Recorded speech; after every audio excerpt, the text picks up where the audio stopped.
All right, welcome everybody to today's edition of the Alumnae web series. Today's edition is on interviewing, and I'm very excited to be with you all to share a little bit about my tips for successful interviewing. I happen to think that interviewing is the most exciting part of job searching, so I'm happy to talk to you all about it today. And I'm Amanda Dye. I'm the Director of Advising on Programs at Beyond Barnard. And with that, I'm going to get started by sharing my presentation. So I do have a presentation here and we'll go through it, but I'm happy to take questions at the end. So please, if you have them, save them, or you can pop them in the chat and I'll come to them once I'm done. So again, thanks for joining us. Today, we're going to talk about, we have a pretty simple agenda. We're going to talk a little bit about how to prepare effectively for interviews in a general sense. We'll talk a little bit about the overview of an interview, kind of thinking thematically about what an interview is intended to do and what you should intend to accomplish within that setting. We'll talk about a set of very common interview questions and how you can interpret and prepare for them ahead of time. And then we'll talk just a little bit about tips for virtual interviewing. So to get started with interview preparation, the most important thing to think about is really doing some research before you go into the interview setting. It's important to learn a little bit more about the company. You may already have applied to this company because you know a lot about them, and that's great. But I think it's important to keep current when it comes to the company's their history, the things that they do well, what makes them unique in terms of the services they provide, as well as the work environment that they offer. And there are lots of ways to do this. Certainly the company website is a great source of information, but I think you can also get third-party perspectives from places like LinkedIn and Glassdoor.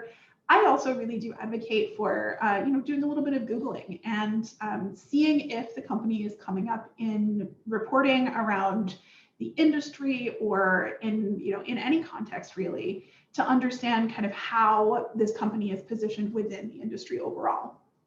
It's also a good idea to try to familiarize yourself with the position a bit more. So certainly if you can, figure out a little bit about how the position fits into the rest of the kind of particular division within the organization as a whole. You can also review a sort of standard description of similar jobs using ONET and just kind of familiarize yourself with the context that you're moving into with the interview.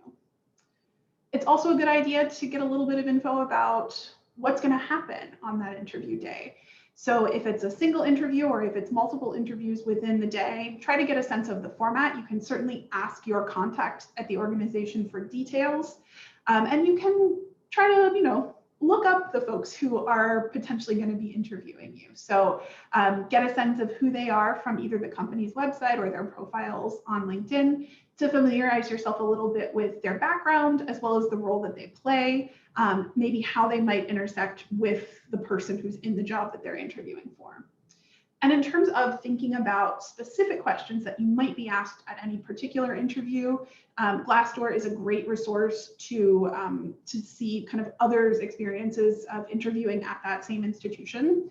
If that specific company doesn't come up, then you can enter similar firms, similar organizations, or just broader industry types to get a sense of kind of some of the general questions that come up for that industry. And if you have folks in your network who are already employed in that industry or adjacent industries, asking them about what have been the curveball questions that they've received in interview settings, how have they responded to those kinds of particular questions, that can be really instructive as well.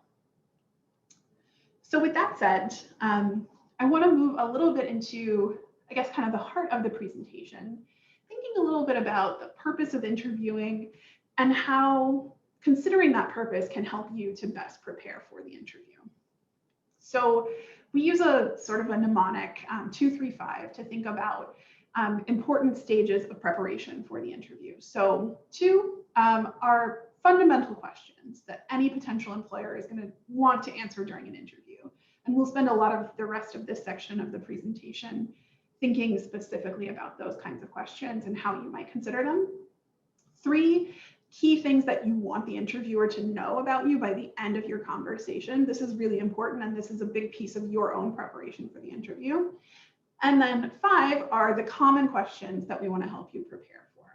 So when we think, to kind of go back to the beginning, about the fundamental questions, the reasons behind interviewing, those 2 fundamental questions are, 1, can you do the job? And 2, will you be a good fit? And I do want to kind of note that while the employer wants to know this, you also want to know this. This is the kind of place where we can think of interviews as a 2-way street. The interview stage is really a place where you can get a lot of information about an institution, about the people that you might be working with. And it's very helpful for assessing for yourself whether you see yourself, kind of fitting into that structure, into that culture on a day-to-day basis. So when it comes to the first question, can you do the job? It's good to know that you have a lot of control over answering this question. And here, your strategy really is throughout the interview to continue making the case that you started making in your cover letter, in your resume. The interview is a place where you can start to share really specific examples, particular experiences that can help to underscore those claims that you've already made about yourself. And it's a place where you can really make the case that your record of success within your employment is adequate preparation for the job that they're hiring for.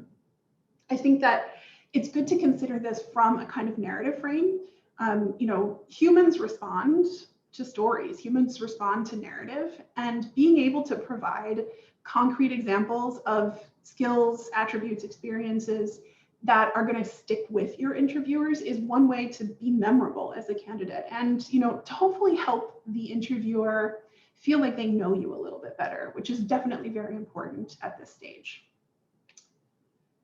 The other big question, will you be a good fit, is certainly a little bit more subjective.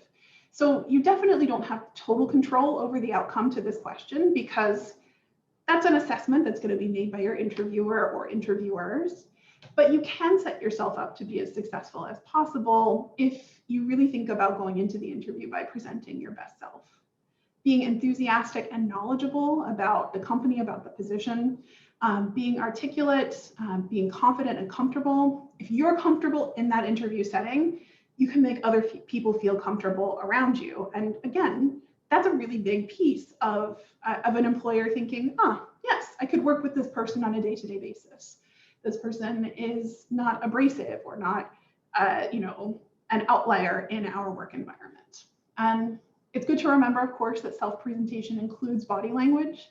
In the old days, we often talked about a firm handshake. I don't know if that'll ever come back post-COVID, but in case it does, it's something to remember. Definitely strong eye contact, and that's in the virtual or physical interview setting. And trying to minimize verbal and physical tics as much as possible. For some people, those are much more noticeable than others. I mean, interviewers may vary in their level of pickiness about using words like or gesturing. I gesture a lot, so I try to be aware of that in the interview setting and keep my hands somewhere that I can control them.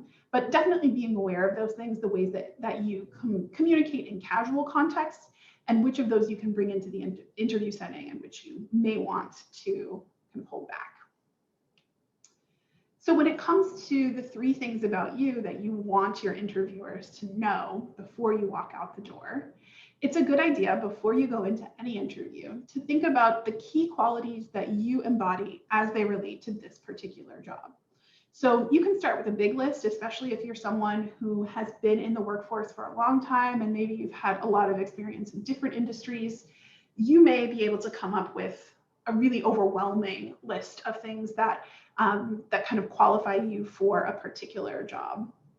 But it's good to narrow that down to a key set of qualities, skills, experiences that will help to really exemplify you as a candidate.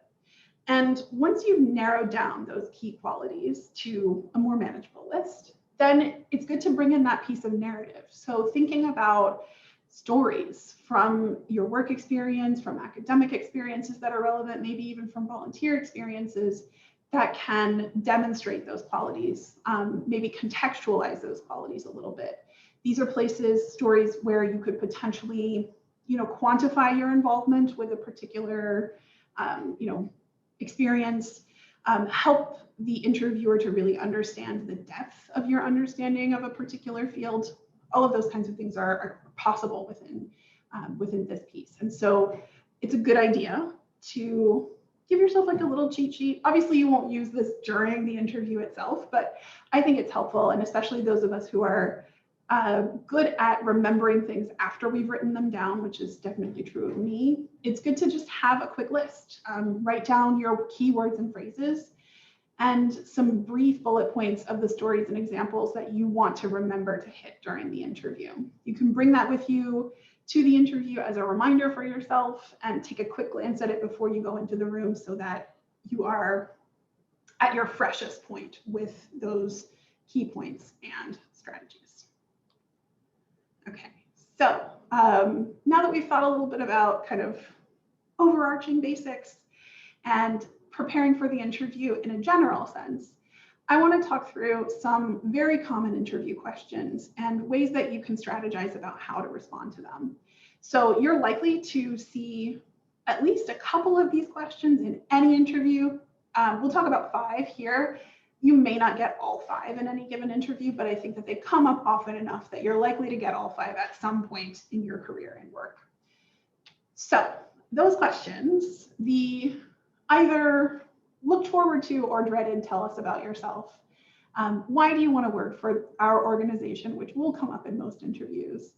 What are your greatest strengths? What are your greatest weaknesses?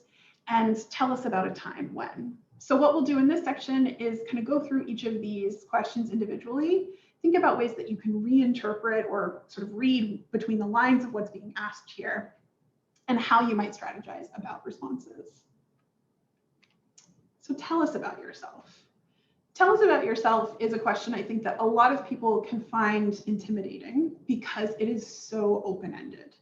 And it's definitely very difficult because you are, as an applicant, being asked to really do a lot of editing work here. In the space of an interview, you're not likely going to be able to tell everything about yourself. And so you could really read this question as, walk us through the highlights of your resume. So when you are thinking about how to respond, you want to highlight your recent and most relevant work history and activities.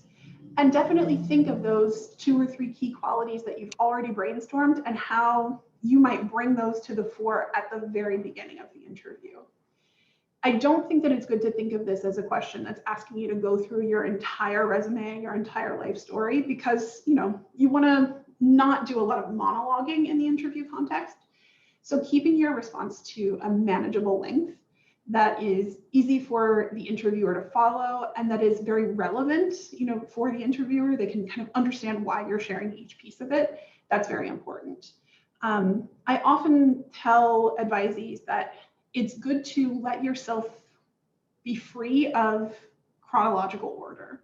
I think that oftentimes we get very used to telling our stories in particular ways. We are often really attached to the language that we use. And often that language really kind of comes from a historical perspective, right? So we want to tell the entire story of how we got into a particular industry or how we came to a particular role. And oftentimes that's a nonlinear story with a lot of twists and turns. And it may not be all entirely relevant for any given interview setting.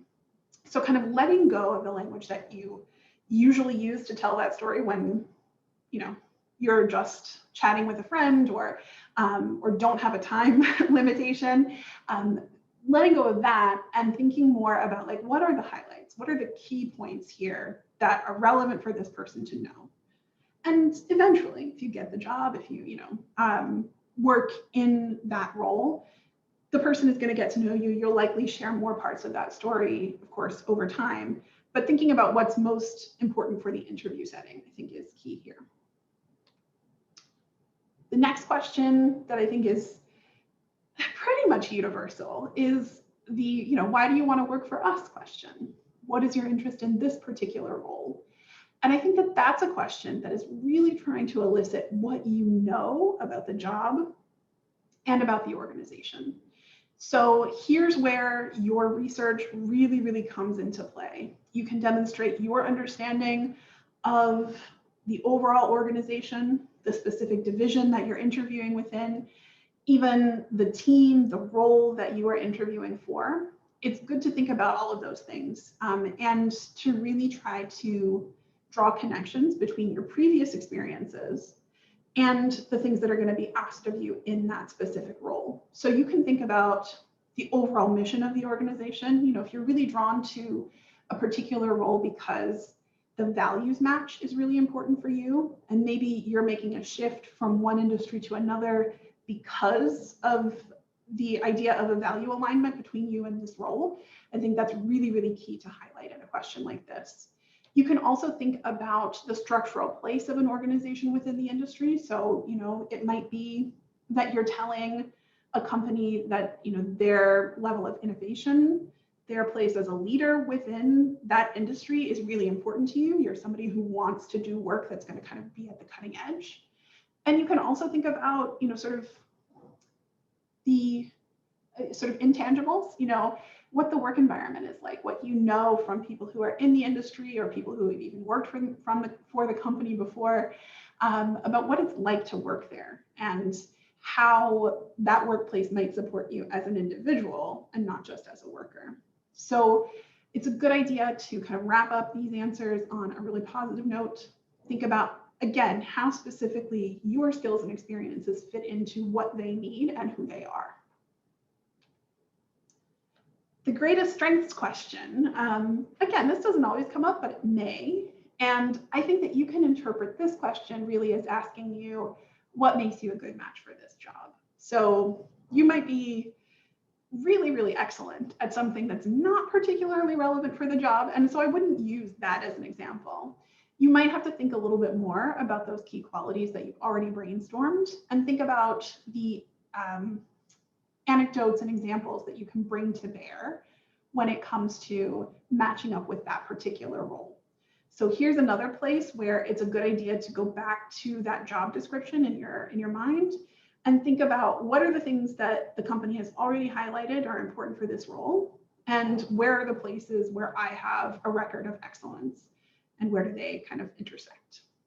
So again, focusing on, you know, some points maybe that you couldn't fit into your cover letter, maybe things that you hinted at or that you mentioned briefly in your application materials and that you want to add more detail to, is a great way to approach this question. And then next, I think one that gives a lot of people pause, maybe elicits a little bit of anxiety from a lot of interviewees, is the question of what is your greatest weakness? You know, questions that are intended to elicit some kind of vulnerability, like this question, often are really anxiety provoking. So the first thing to do is really to think again about what is being asked here and how to frame a response in a way that takes a question that could be negative and sort of reframes it as a positive.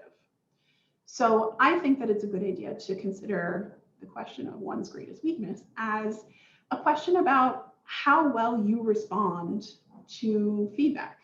Are you able to change your approach to situations in the workplace based on the needs that arise in the workplace? I think it's a good idea to change the word weakness to challenge in your mind. And in your answer, definitely be careful to use the past tense. You want to telegraph that this is something that you are aware of that happened and that you have addressed in your career. And so there's an example here where a person is talking about how it was difficult for them to delegate tasks when they initially became a manager, which was a very, very common experience, I think, for anyone who's been in a management role. So kind of setting that up as, again, something that happened in the past that you've already addressed. And then being logical about how you realized the problem, how you strategized about addressing the problem, and exactly what you implemented in order to fix it. So again, this is, there's an example here about kind of using another resource, talking with your manager, thinking about a particular strategy and then implementing that strategy as a way of bringing things all together. So again, I think when it comes to questions like this, greatest weakness questions or things that are similar, remember that even though the framing may be negative, you can certainly frame them always as learning experiences that you've grown from, as a way to show that you are willing to understand places where you could improve and do the work of making those improvements. And then finally, on our list of common questions, you are likely to get questions that start with the phrase, tell us about a time when, ... I think depending on what's at the second half of that question, you could interpret it in a couple of ways. One, if you're asked, tell us about a time when you handled something, when you needed to make a change in your work. That may be a question that's asking you about, how well you handle problems and obstacles. Again, how do you respond to challenges in the workplace? If it's a question that ends with, tell us about a time when you initiated a creative solution to a particular problem in the workplace, it might be more eliciting what are your specific accomplishments within this particular domain. So questions like this, the sort of, can you give me an example of a time when blah, blah, blah, are usually referred to as behavioral or situational questions. They're common in lots of kinds of interviews. And the trick to answering these questions is, again, to refer back to those key qualities that you've already thought about in relation to this particular job. So when it comes to answering these questions, it's good to have a stable of examples, again, of situations in your work history or academic history where you've successfully handled problems. So either managing or collaborating or working with difficult people, managing unexpected changes like deadline changes or late-breaking developments in the workplace, or a global pandemic that kind of completely wrecked everything about the way that you do work. All of those are good examples of times where you can really illustrate your ability to respond to challenging circumstances. And then in the same vein, also thinking about times where maybe you took initiative on a particular project or were asked to lead or take on additional responsibilities beyond your baseline job description, places where you innovated a particular improvement to either work processes or some other aspect of the work. Those are places where you can really talk about your own accomplishments and the ways in which you're able to be creative and, again, responsive in the workplace. So with all of those basic questions in mind, of course, we want to acknowledge that you're likely going to get a battery of other questions that probably aren't on this list, maybe that are a little bit more specifically framed around a particular job or organization or kind of industry. And we want to talk a little bit about a method that you can use, kind of keep in your mind, for how to respond to questions that you receive on the fly, places where maybe you haven't already kind of prepared some mental bullet points of response. So I advocate for this method, the CAR method, and CAR stands for context, action, and results. This is a way to structure your responses mentally and in speaking to help you really, really holistically answer any question. So context means you want to briefly describe the circumstance or the background. If someone gives you one of those behavioral questions, it's good to help them kind of set the scene of, okay, I was working in this kind of company, this kind of role. The action, so what did you do specifically to resolve a problem or accomplish a particular goal as relevant to the question? And then the result. What did you learn from that experience? Did you change as a professional, or were there external effects of your accomplishment or the changes that you made within the institution? How did that actually kind of come out in the world? And these are really good. This is a really good sort of mnemonic to keep in mind so that you're prepared to talk through any kind of question that you get on the fly. And then finally, when it comes to questions, those of you who've been interviewing for a while are probably familiar with the "Do you have any questions for me" section of the interview. Interviewers are always likely to save a little bit of space at the end of the interview for you to ask questions. I think it's definitely good to note if that doesn't happen, and that's something to keep in mind as an applicant to a particular institution. But in most cases, you should expect that you'll have the space to ask maybe 2 or 3 questions. So again, keeping your list relatively moderate and sticking to things that are genuinely important to you. Genuine questions are really good here. You can have some prepared questions. So some of the examples here are actually really good. So this first example, asking the interviewer a little bit about their expectations for the person in this role, that's a helpful question because, of course, you want to know if the institution has a particular set of goals in mind for the person in this role, because you want to know how much they've been thinking about who's going to come in and what the position is really needed for.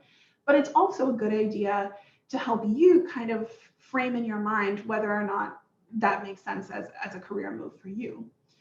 Some of the other questions, it could be more general. If you're kind of searching for a question, you can ask about recent successes or recent challenges. You can also ask about things that relate to current events. So, if the company is in a remote work environment, you can ask about like, what were those changes like? How is the company expecting to kind of go into the future based on the pandemic? All of those kinds of things are really relevant for you to know as a potential employee. And then, of course, any organic questions that arise during the interview. So if someone mentions a particular initiative or something that maybe wasn't part of the job description but may seem to be part of this role, it's a good idea to try to get some more details. And it's nice actually to have an organic question in the mix because it demonstrates to the interviewer you've been paying attention, you've been listening, you've been analyzing the information that you're receiving, in addition to just kind of giving information in the interview setting. And once you've concluded your interview, always be sure to send thank you notes. I think the standard is within 24 hours of the interview. It doesn't have to be immediately after, but within that day.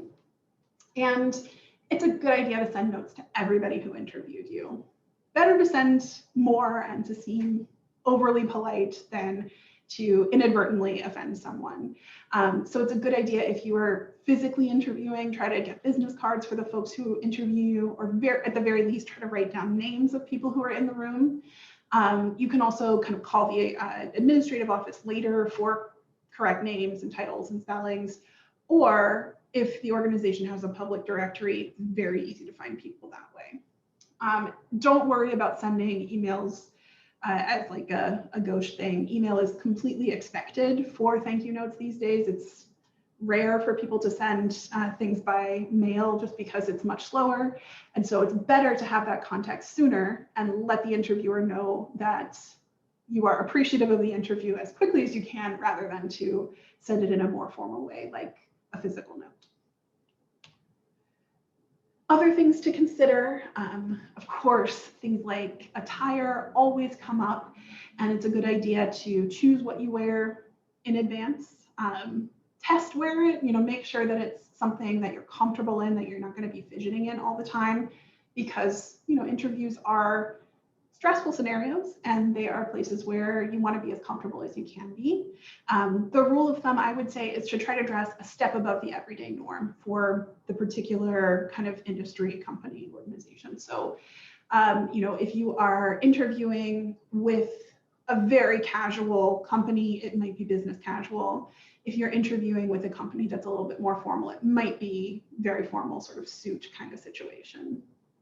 It's a good idea, you can poke around a little bit. Even some industries, especially more creative ones these days, are often kind of sending suggestions about attire. So I've heard of organizations sending like mood boards to interviewees to give them a sense of what's appropriate for the interview setting. And again, like I said, try to test it out. If it's something brand new, make sure that you wear it around the house a little bit so that if you're fidgeting with your top all the time, that you want to switch that out. If you are going to a physical interview, try to plan your route to arrive early to the area. but just wait to check in at the actual office until about 10 minutes before your interview time. So you don't want to be sitting around there forever, but you want to make sure that you're not at the mercy of public transportation if you're, say, here in the city, and the inevitable delays arise. When you come to the interview, make sure that you bring a folio or a nice folder so that you can carry copies of your resume. Now, in the modern day, it is much likelier than not that the interviewer is probably going to have printed out your resume from the electronic application that you've submitted, but it is still nice to bring copies in case anyone wants and offer them.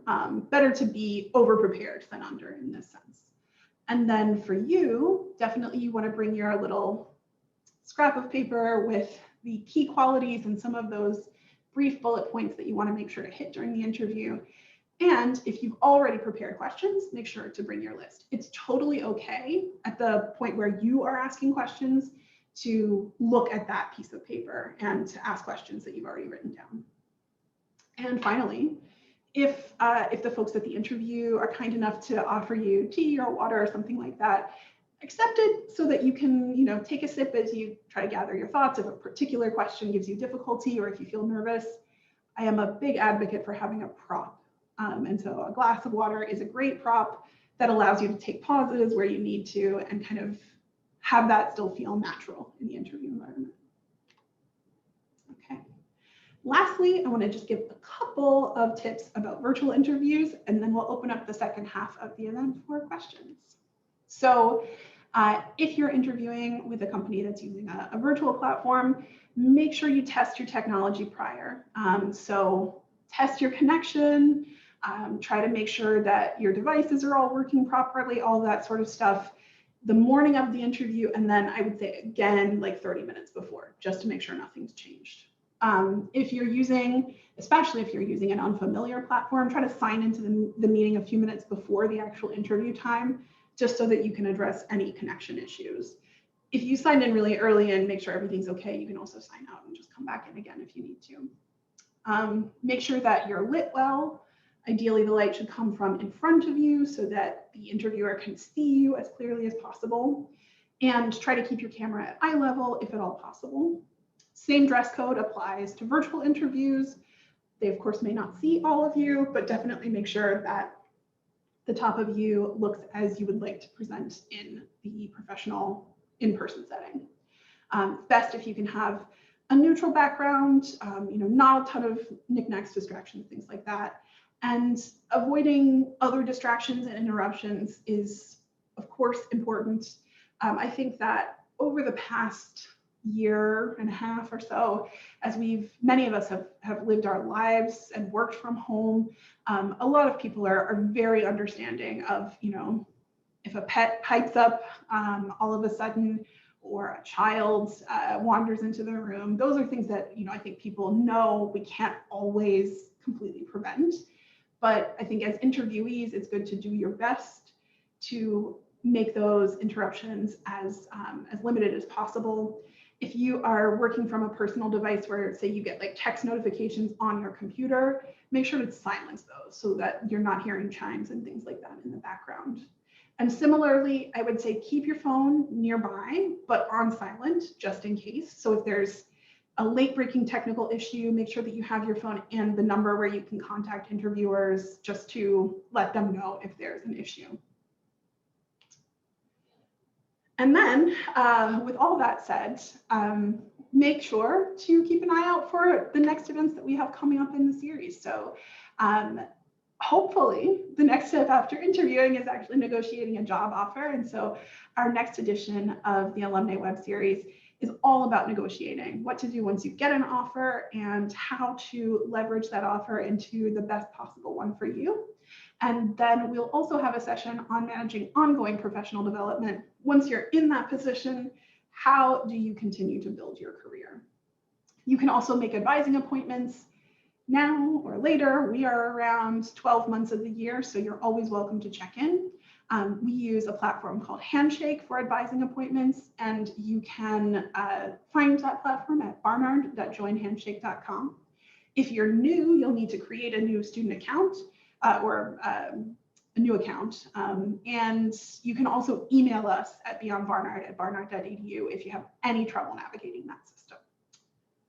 With that said, I'm going to stop screen sharing so I can see folks. And I'm happy to take questions. Again, you're welcome to use your camera and or microphone to ask, or you can pop questions into the chat. Hi, can you?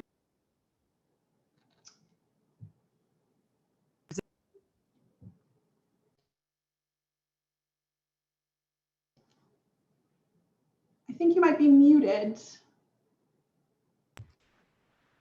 Hi, Amanda. This is Deborah, class of '88. Nice to meet you. Nice to meet you too. I was just wondering, do you work at Barnard? I haven't met you. I do, yes. I am the director of advising and programs at Beyond Barnard, and Okay. my day job is health professions advising. So okay, are you in the chat? I missed your email. I wanted to write it down. Sure, yeah, I am at amdi@barnard.edu. I'll put it in the chat. Thank you. Yes, and thanks, Isabella. We will make slides available. They'll be through Alumni Relations website, and Claire, my colleague at Beyond Barnard, has put the link in the chat. We'll also have a recording of this event available, so if you want to refer back to the recording later, you'll have access to that too.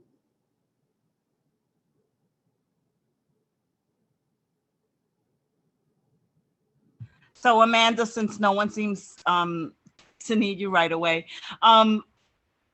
so I was looking for a job before the pandemic, and I feel that the pandemic worked to my advantage in the sense that now there's a lot of people in my position, and a lot of people seem to be retiring and changing careers. So I'm not saying that jobs are falling from the sky, but it's a different vibe, and I feel that I have a tiny bit more leverage. Am I imagining this?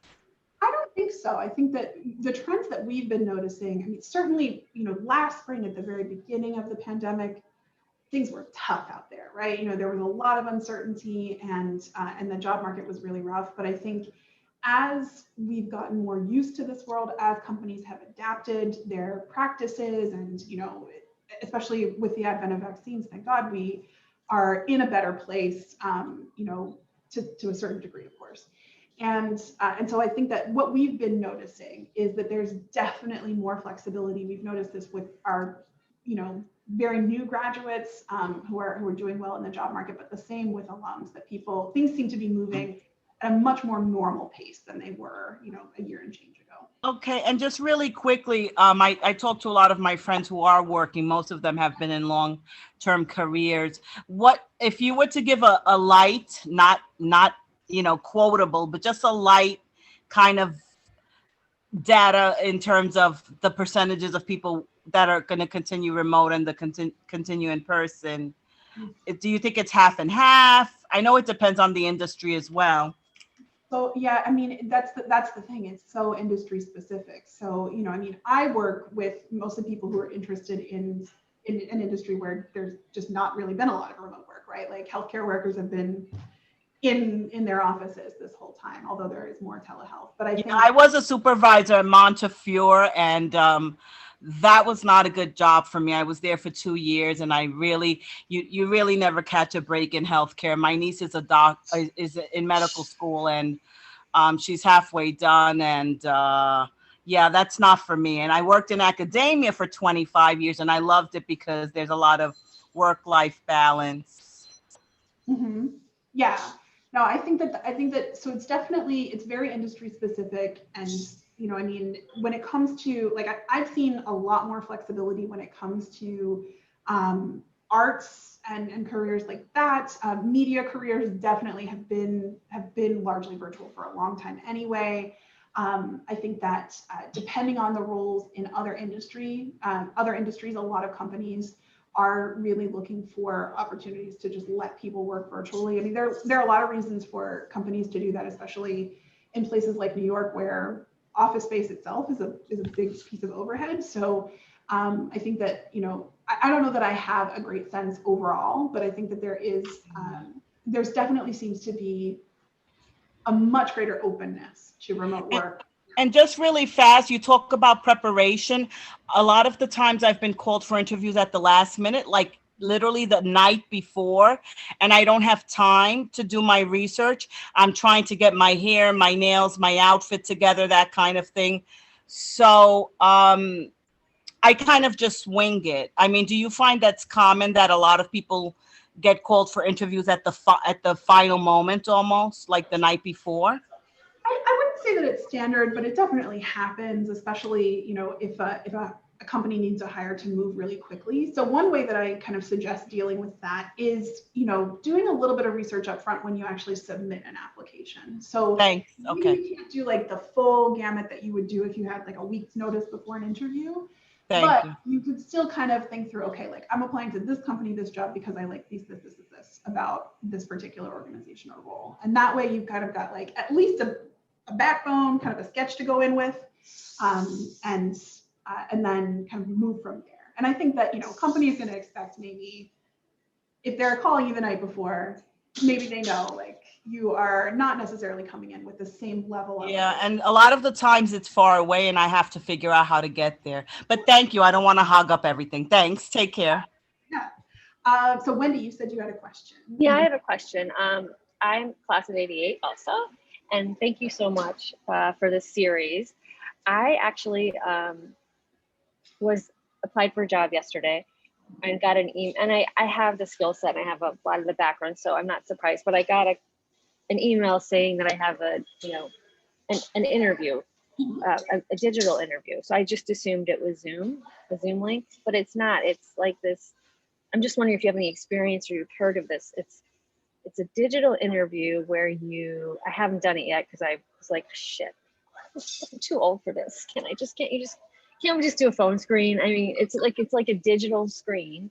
They're going to ask me 7 questions, which I don't know what they are, but it sounds like I set my computer up and then it's recorded, the questions that I answer. And I'm a really good interviewer, but this just freaks me out because I take a lot from, mannerisms, word choice. It just helps me frame kind of what I think they might be looking for. And this is just like talking to a camera. So I feel like I'm going to not only come across really nervous, but anyway, I haven't heard of it before, and it makes sense because I want to keep working remote if I can, or do a hybrid or something. So like, obviously I need to learn how to do it. Do you have any familiarity with that? Yeah. So even before the pandemic, especially like kind of bigger industries with like big recruiting apparatuses would often use the one-way interviews. They are super challenging because for the exact reasons that you mentioned, like you're not having a conversation with a person. And normally you get a little nod or like somebody looks interested or things like that. And so you're kind of going in the right direction. Right. And so they're super, super difficult. One thing that I recommend for preparing for these kind of like one-way recorded interviews, it's super uncomfortable, but recording yourself. So, getting some has a question, like get, prepare yourself some questions. You can use kind of like questions here and try to answer them and then look back and analyze it for yourself. It is, I hate it. I hate doing it. I'm not watching this thing because I don't like looking at myself, but I think that's the best way because then at least you're going to know what you look like on the other side. Okay. And, some of the systems are different. Like you may be able to re-record a response if something wonky happens or things like that. So it's good to get familiar with the specifics of the system if you can. And then if you there's about four different things, like I don't know how long they are, 20 minutes about how to do a digital interview. Yeah. But so that's a good idea. So I'll come up with questions and then just do it in front of my computer and then I think that way at least you're going to kind of be able to see what they see and then you can make adjustments. Yeah. Okay. So I have to pick it on a day where my hair is cooperating. Not okay, that's helpful. Is that like a way? So then that happens and then you hopefully move to the phone or then you hope. Or phone or Zoom interviews. I think a lot of people are. Yeah. Okay. All right. Thank you. Yeah. Let's see. So I think next was Pam, who asked about thank you emails and kind of finding people's contact info. I would say yes. Like if you can't find, if you, kind of exhaust your options when it comes to contact info, checking for email addresses in the company directory, maybe checking LinkedIn to see if there's an email address there. It's totally fine to get in touch with HR. For some organizations, like especially government jobs, it may be the case that contact information isn't public for some people, depending on the role. And so it's sometimes possible to ask if HR can kind of forward along a message if they're not able to give you the contact information directly. And let's see. So one quick question from Amy, getting a neutral background for a virtual interview. So I think I would say if you have a space in your home where, you're kind of, there's not a ton of distractions, so kind of like this, right? Like there's not a ton going on behind me here in my office. Or if you are running an operating system that allows this, if you're using Zoom or something like that, Zoom allows you to use different backgrounds, so you can kind of put a plain background behind yourself digitally instead of just using what's actually physically behind you.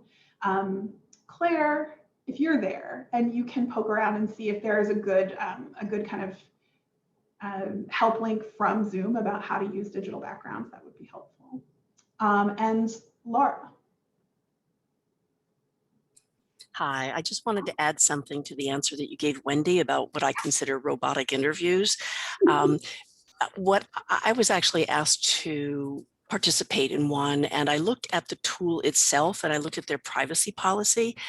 And in that particular tool's privacy policy, they said that they own the data and they can basically do whatever they want with it.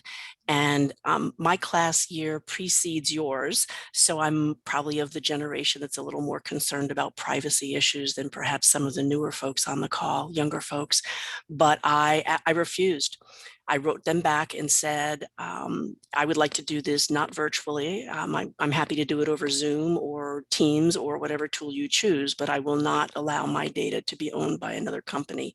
So it's just a word that, if you might want to check out the privacy policy of the tool that's actually going to be used for you.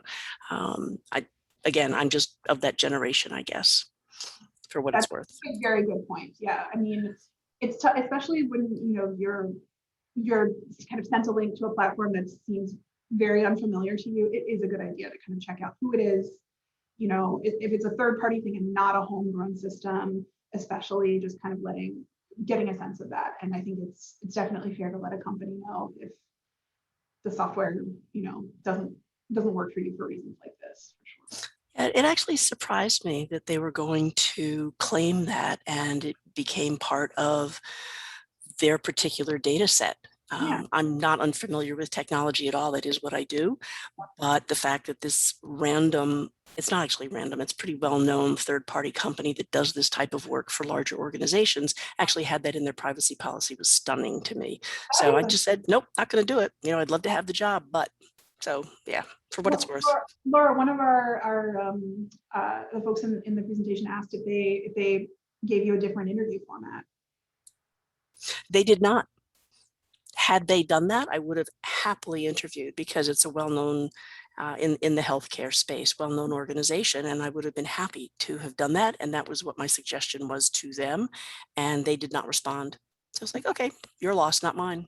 I mean, this is again one of those situations where sometimes in your interactions with the company, you realize that you maybe did not want to submit that application after all, right? Like, I think a lot of people have had that experience even going on an interview, and based on the actual content of that interview, realizing that you needed to withdraw that application. I've definitely had that experience in the past. And so I think it's a good reminder that this is all a two-way street, right? Like the way that an applicant is treated is likely to be at least as good, if not better, than the way an employee is treated.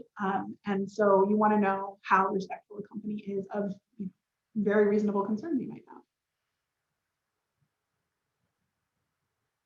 Other questions? We have a few more minutes.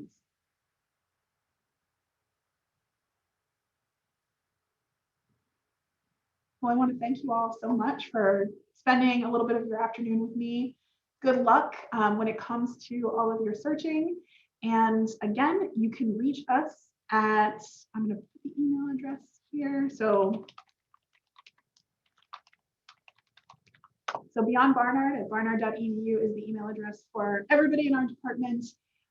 If you have questions about scheduling appointments and things like that, please be sure to reach out and we will be happy to help you. And with that, thanks so much. Enjoy the rest of your day/afternoon if you are also in the Eastern time zone. And we hope to see you next week for the next edition. Bye, everyone.